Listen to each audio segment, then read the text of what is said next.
Coming up on Mountain News this morning, Kentucky State Police investigating after what they believe was a deadly animal attack.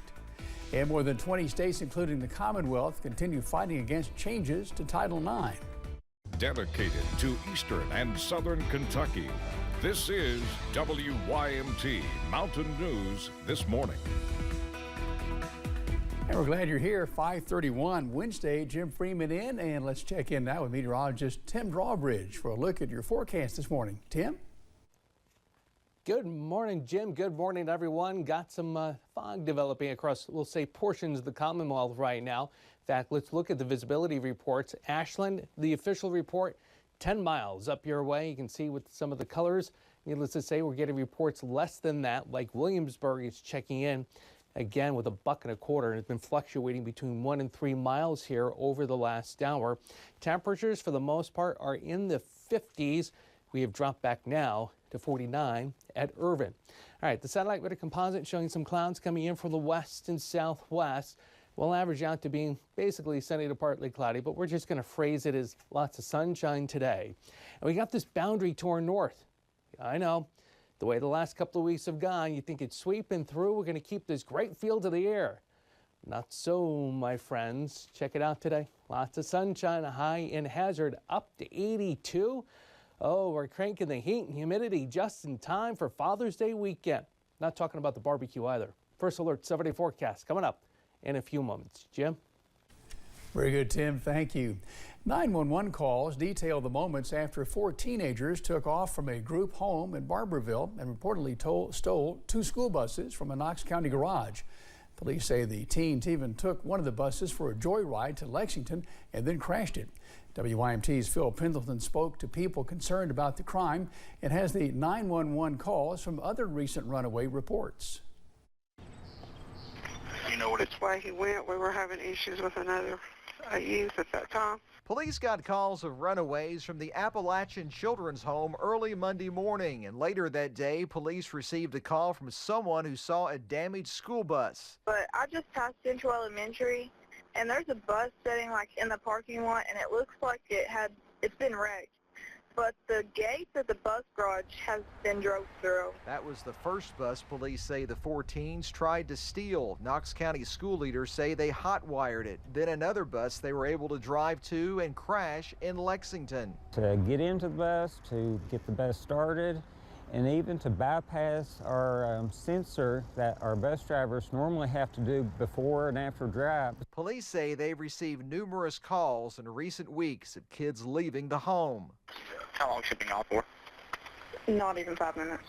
For the third time, just received a call from that male subject from the children's home has walked away again. The most recent runaway resulting in major damage to 2 buses and leaving school leaders with questions. Our questions is, how did those juveniles make it out of their facility all the way down the road, which is a good distance, to our bus garage?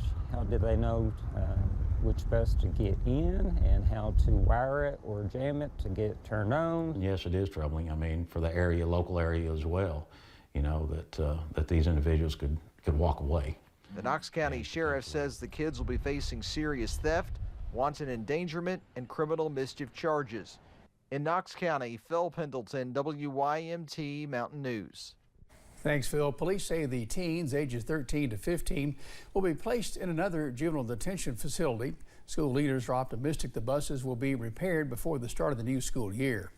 We reached out to Appalachian Children's Home, and they said they had no comment on the situation. A London man has been arrested for reportedly stealing from a neighbor and then setting the home on fire to cover up the crime. Police say Billy Swafford broke into a home on Laurel River Church Road, disabled the alarm, stole about $10,000 worth of items, and set the home on fire. Swafford is charged with arson, burglary, and possession of burglary tools. He was taken to the Laurel County Correctional Center. The Middlesboro Police Department is asking for help in identifying a suspect after the theft of a trailer from a church. Now here's a picture of the person, and police say they're also trying to figure out who the truck belongs to that's in this picture. Police say that theft happened at New Heights Church. Anyone with information about the case is asked to contact the police department at 606-248-3636. A former Eastern Kentucky prison supervisor will spend time in federal prison. Eric Nantel was sentenced to 7 years. He was convicted of depriving an inmate of his rights and lying to investigators. Prosecutors say Nantel watched as 3 guards assaulted an inmate in Morgan County in 2018 and then tried to cover it up. They argued Nantel could have stepped in to stop the assault. The other guards involved were all sentenced after pleading guilty. We continue to follow a death investigation out of Lecher County. Police say they found the body of 57-year-old Trina Sandlin of Jeremiah over an embankment on Sunday.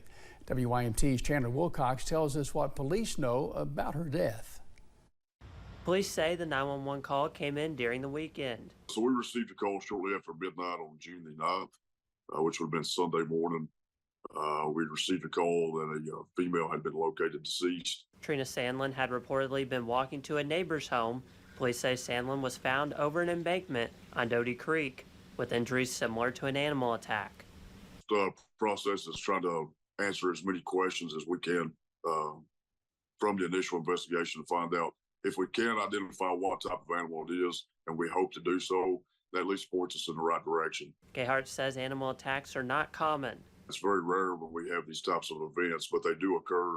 I know we've had a few in the past several years, so it's something that we want everybody to be aware of. The trooper says injuries can be related to trying to get away from the animals. It can happen. When you get a large animal and you get them in packs, oftentimes they may get aggressive. And, a lot of times what we see is injuries from the initial attack, but we see a lot of the injuries stemming from maybe they're trying to be defensive. Police say no foul play is suspected. In Lecher County, Chandler Wilcox, WYMT Mountain News. Okay, Chandler, thank you. Officials are still not sure what animal or animals might have attacked Sandlin. Her body was taken to the medical examiner's office at Frankfort for an autopsy. One Southern Kentucky police department has found its next chief of police. The Somerset mayor announced that Major John Wesley as the new chief of police for the Somerset Police Department. Chief Wesley has been with the department for more than 18 years. He has served in a variety of roles, including as acting chief of police. A section of Kentucky 221 in Bell County will be reduced to 1 lane today. Transportation officials say the section is between mile marker 1.1 and 1.2.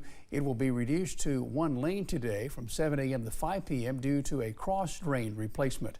Officials ask drivers to be aware of the work zone, expect significant delays, and be safe when traveling through that area. Kentucky is one of 26 states fighting against a change to Title IX protections. On April 19th, the U.S. Department of Education released a final rule, adding the term gender identity to the list of banned bases for discrimination. The first of several cases was heard in Lexington Federal Court. Attorneys for the plaintiffs say the federal blanketed rule is in direct conflict with some local and state laws. Others say the new rule would offer life-saving protections. This is why we're asking the court today. This is why we when the rule was announced on April 29th, we launched into 5 different lawsuits against the administration because we don't want to have these school districts having to make these tough decisions very quickly. There are an estimated 2,000 trans kids living in Kentucky today, and the thought that our elected officials at the highest level would waste state resources attacking them, targeting them, as they've been doing for the past several years, is really pitiful. Final regulations do not include new rules governing eligibility criteria for athletic teams. As of now, the new rules are set to go into effect August 1st. Still to come, how we show you how one organization hosted Radio Day in Pikeville to raise awareness and funds for an important cause. Get you ready to get you out the door. Some visibility problems across portions of the Commonwealth this morning. I think the bigger problem as we head through the next several days will be the big buildup of heat and humidity.